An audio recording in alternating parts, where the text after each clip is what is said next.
begin. Your timer starts now.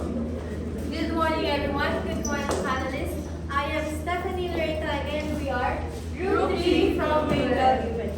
Looking for a refreshing and healthy fruit snack? Introducing Fruit Loops. Our line of fresh fruit packed in attractive, sustainable packaging is based on the idea of balance, with this focus of health and wellness. We created a product to reflect that healthy food does not have to be blunt and unappealing. Our mission is to provide our customers with a product that represents freshness, simplicity, and visual appeal. The vibrant color of our fruit emphasizes our commitment to wholeness and natural quality. Our goal is to demonstrate that food can be as beautiful as it is delicious. So, our poster has a big impact because it clearly shows our product and its affordable price, which easily gets the attention of customers. This helps promote the business and reach more buyers. With clear design, pricing, and branding, it can influence customer choices. Overall, it shows how proper marketing helps a business to succeed. Our fruit and cup contains mango, apple, grapes, pear, and papaya. To understand the nutrients in our product, we use the chemistry concept here, which is the nutrition facts, and I will explain to you what does nutrients are made for and how do they function inside the body.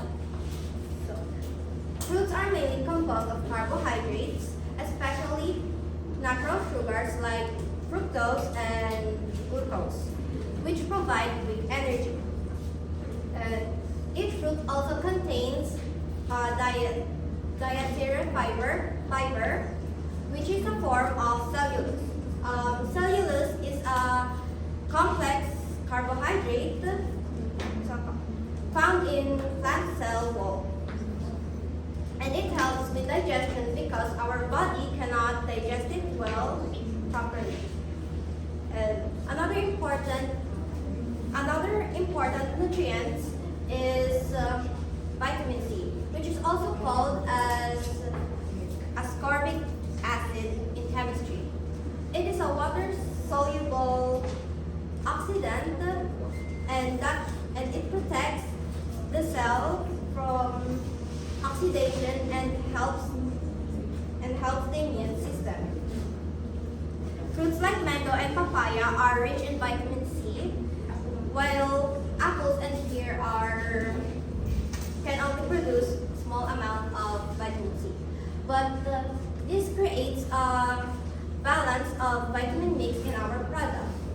And lastly, last but not the least is the potassium, which is an essential mineral and electrolyte. The potassium ions are important because it helps to boost our nerve impulses, muscle movements, and fluid balance in our body. And now let's proceed with pieces. For physical thermal, we put water over it and resilience. For products, inside is having protection from being fresh and it does no damage. And also we put it in a test and it holds some weight. And each weight is getting heavier, and also we do for samples. And for the last samples, it is starting to form, and it shows there that it can carry some weight and it carries some loads before it is destroyed. The box was able to withstand the 3 drops without any problem, absorbing the impact from each pod. However, during the 4th drop, the bottom of the box finally broke and opened up because the repeated stress was too much for the material. Now let's move on to our Pascal part. For the Pascal part, our unit cost is 40 pesos, which we only solve by dividing each fruit into 4 pesos each size. And then next, we have the rest. Additionally, for the packaging, We also sold for the stickers, which only cost 6 pesos each. Next, for our revenue, we calculated this by multiplying the max demand over choke price. After that, we also solved for the cost, which is only multiplied by the unit cost with its same quantity. And we also have the profit, which we solved by subtracting the revenue cost over cost itself.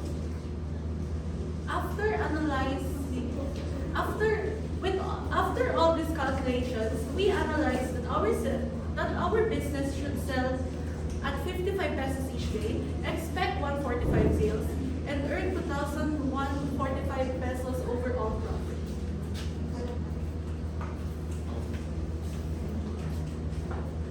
So, our dear customers, therefore, the packaging is secure and leak-proof under normal circumstances.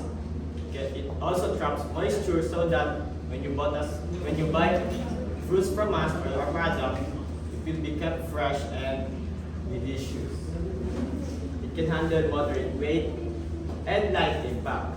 But however, always remember, it may weaken under repeated pressure, meaning it is sturdy enough in the right hands.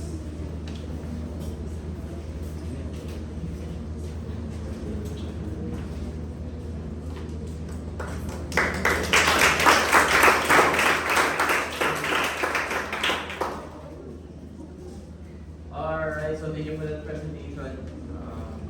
Really soon.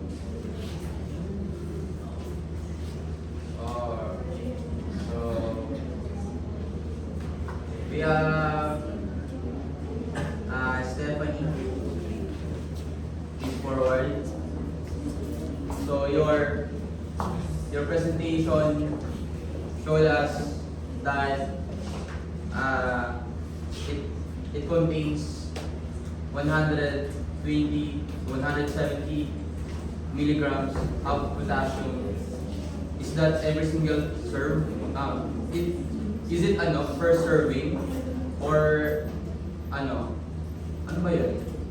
Yung 120 to 170 milligrams of potassium. Is it per serving? Or per fruit yan? Per fruit? Or per serving po. What? Per serving. Per serving? Sige. What fruit contains 120 to 170 milligrams of potassium?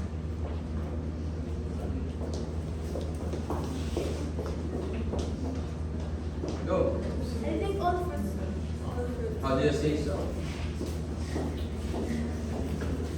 Because we combine all the fruits together, so But it told me that it's per fruit. So 100, so again, how many fruits are there? 4. So 4 times 120. No, per 100 grams, sir. Huh? About in food product, that 120 and 170 mg is per 100 grams if you buy us from product. Oh, dapat overall, not per fruit, am I right? Oh, it should be per serving. Kasi sa nutrition facts, per grams talaga yung per grams per serving, not per piece of your fruit. Okay. Anyway, so let's move on. The main question is, sige. Answer main question, what food contains or consists potassium? Yung alam niyo, hindi ka pwede maglagay dyan ng fruits na naglagay ka dyan ng mga nutritional values. Did you research that? Not me. papaya. Huh? Papaya. Only? Are you sure? What else? So according to our the reporter that said it earlier, the potassium things come from the papaya. Papaya only? Sige. No one should answer my question except for enumerate the food that contains calories, carbohydrates, dietary fiber, vitamin C, and potassium. Nasulat natin yung potassium, so X na yun. Oo nga, where's your actual product?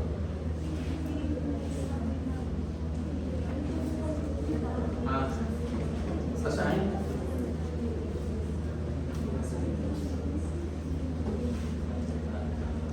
Ano yun? Wala akong pang-mongos.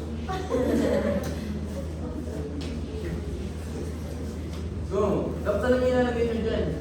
See, which fruit that contains calories, carbs, dietary fiber, vitamin C. Go. Sige.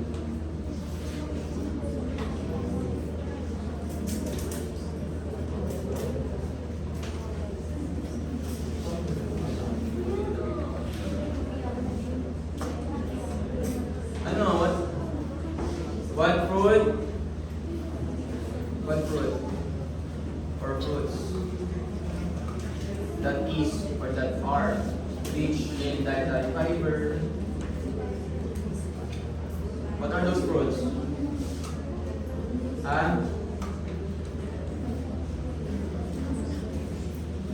Lo, kinakain niyo eh, tapos ulit.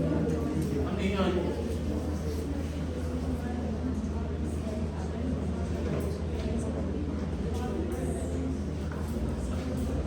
So good. Sige, anyone. Sige. I will open the question to your group member. Move forward. Your name? Introduction. So basically, what we put over there is amount of the food. So basically, we already combined all of those foods. So basically, everything that has been put there has all of the fruits has carbohydrates, dietary fiber, vitamin C, and potassium. Although some of them only contains a few of vitamin C and potassium, but like example for the mango and papaya, they are rich in vitamin C, but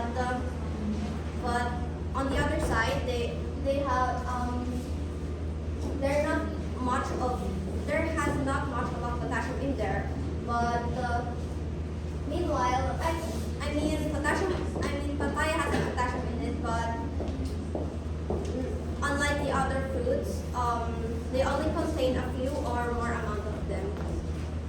Okay, very good. Stephanie, now you know na lahat ng pagkain merong calories. Anyway. Okay, next result.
plastic yung packaging ninyo. Yun lang yung minention nila, meron kasi ng compression and environment na pinagawang kit yun. Ayun, meron pang thermal test. Meron pa weight test yan. No? Di ba? Weight Drop test yan. test. Drop test na ba? Dahil sa drop test. Drop test.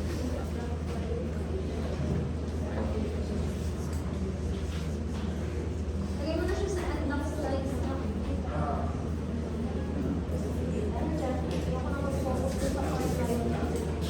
So, sige, dahil dyan sa part na yan, ayaw ko na mag-focus sa part ng package. Okay, so, eto na lang. Pagawin natin yung fast strategy. What was the unit cost of the producing a one fruit and cup? 25 pesos. No! Mali ka lang sinabi. Pag tinuturuan yan, tulungan nyo. Ang lakas-lakas pa nga nung pagkakasabi na kanina eh.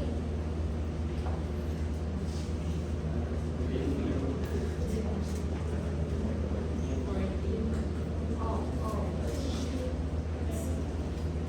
Yes, saan? 40 pesos. Bago na kagad. O, saan napunta yung lima? Sa bulsa mo. So, tama naman yun. So, dahil doon, anak, 40 pesos. So, para sa parin sa'yo yung follow-up question ni ma'am. How did the group arrive at that or this cost? That is cost. So, again, take two. How did the group arrive at this cost? We divided po the product, the fruits po. Para po makuha po namin yung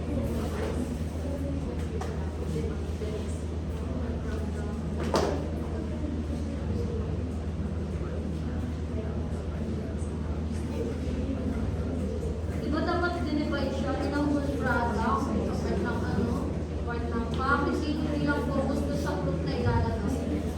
nag-ano yung po kami packaging Na?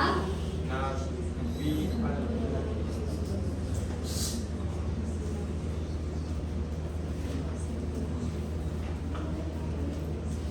Di ba masasabi nyo lang na kumikita kayo once na nalaman ninyo yung kabuuang ginagastos nyo dun sa mismong ibinibenta ninyo?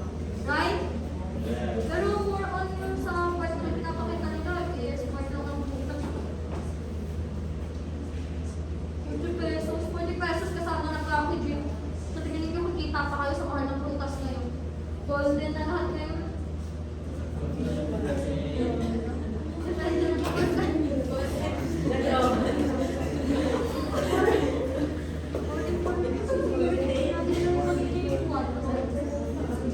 Kung bebentahan niyo si Mama, ito tinagalog ko na, kung bebentahan niyo si Mama na first life, kasi di ba cut yung itinagay niyo dun sa part ng ano ninyo, ibinaganta ninyo. So, magkano? 6 pesos. 6 pesos per Per cut? cut? So, how many fruits are there? 4. 4. Tapos, 1 slice per fruit. 6. So, 6 pesos.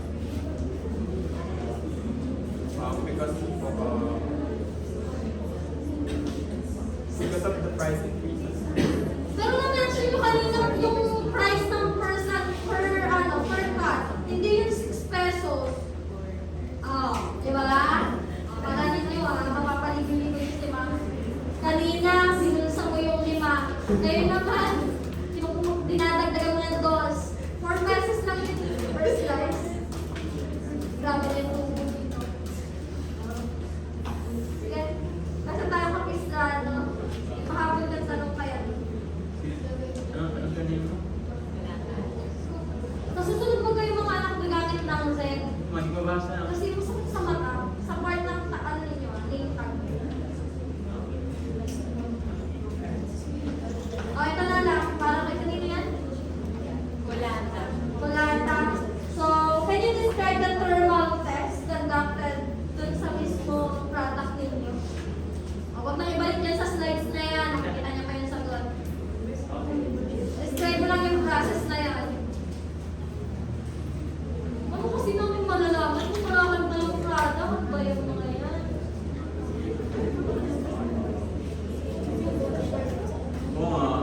How did you perform the thermal test? We just wanna know. We add water and then we add water to that and then we pour the water and Is it boiling water? yes. What's happened to the plastic? Because the ano po, It remains intact. the cup was plastic. So what happened? What? Boiling water is about 100 degrees Celsius. And then, pagkahon nun, what happened?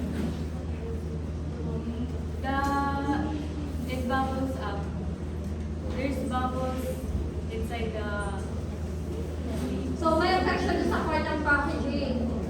Sa part ng fruits, ano nangyari? Walang effect? Sumayit na tubig? Di ba dapat? Di kasi. No, the thermal test that we did is just for packaging itself. Not including the fruits inside. So, di ba we gonna test if hindi ba maapektuhan ng external heat yung fruits, right? Yung may good. Anong goal nung mismo ginawa niyo yung test na thermal test for packaging only?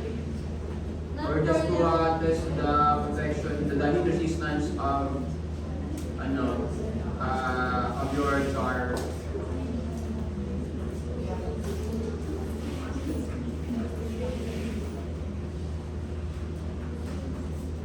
How did you conduct yung thermal test?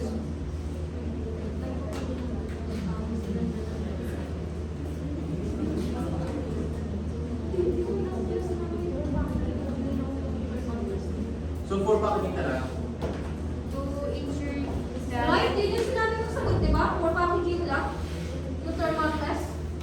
Hindi mo sa mismo i-level yung pagkain. Right? Oo. Hindi ba yung ipopulot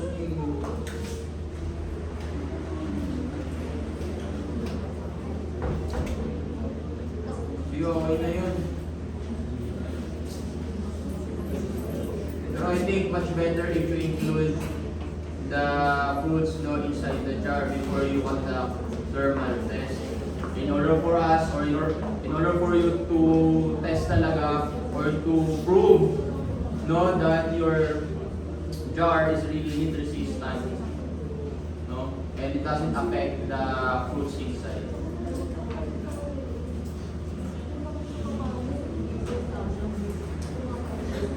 Sige, next tayo. Sige, we have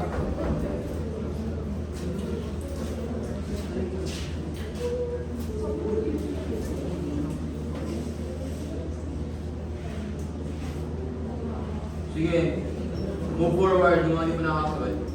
Move forward tayo. We have Roshena. Siyempre nakakasagot.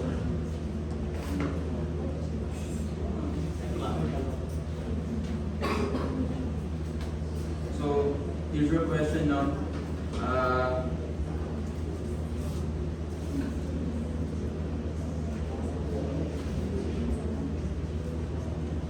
How did you connect philosophy and your output? Here we have Samuel. Connected into using philosophy's concepts about you only live once. So, like, you only live once, so live life and surrender God. Surrender yourself to God. We use this concept by our product. We use fruits so that we should protect ourselves while we are here in our land. Before we're not dead. And yeah, that's it. Did you mention that Yeah. during your report? I think you use analogy instead of direct connection of philosophy.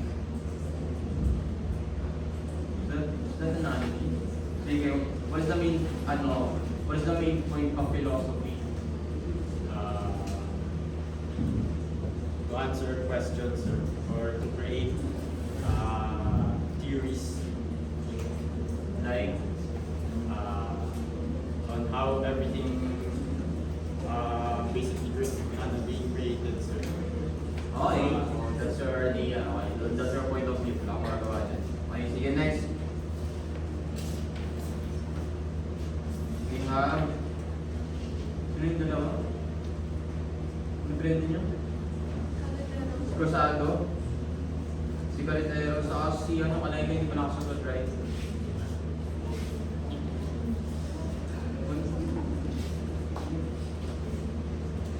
Magaling na lang ito ha. Pero gusto ko sabagot ito is Kalaykay. So, what is the main concept behind the prudent company? Magaling na lang. Huwag na siyang kausapin. Siya na lang. Kaya niya na yan. Our main concept is to show that that people should eat healthy food because we only live once.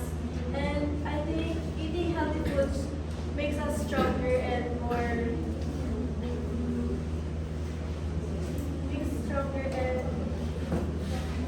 being right.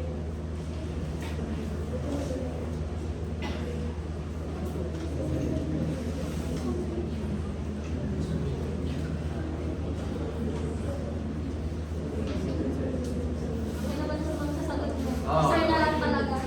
Sir na lang talaga mahalap ng sagot mo. So, sige. Follow-up question pero para sa inyo ng dalawa. Yeah. So, how does the product combine nutrition and aesthetic? Aesthetic. Again. How does the product combine nutrition and aesthetic?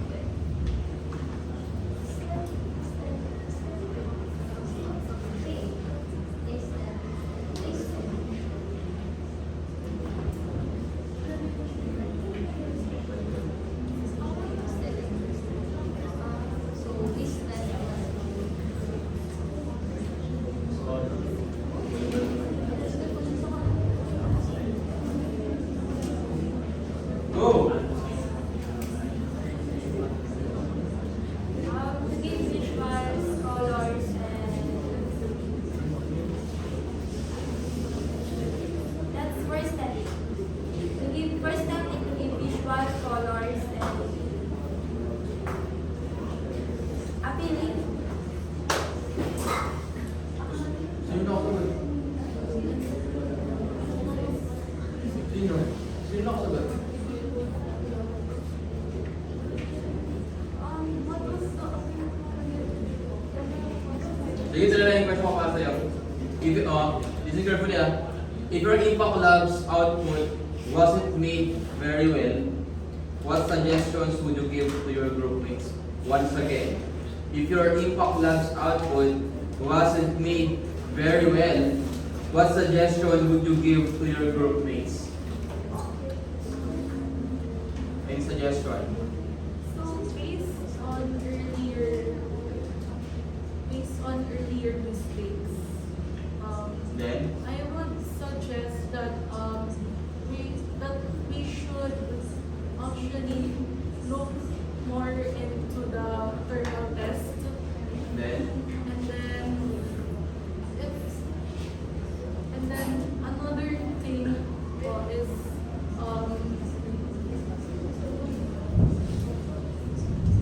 another thing about is the brochure, since we don't have it Okay, on our okay. side. Number 2 na yun. Then?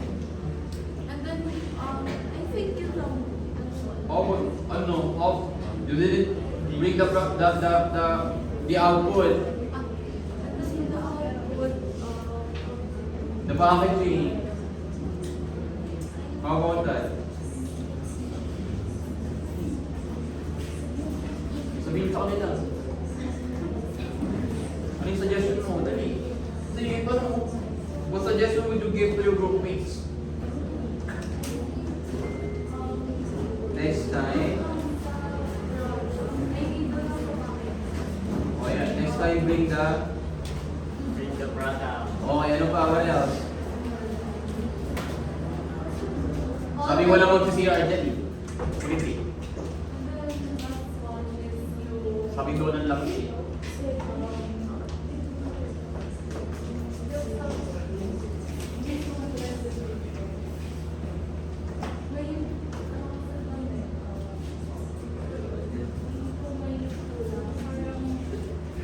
Nagkulang tayo dun sa basket. Kasi yung explain, more detailed explanation.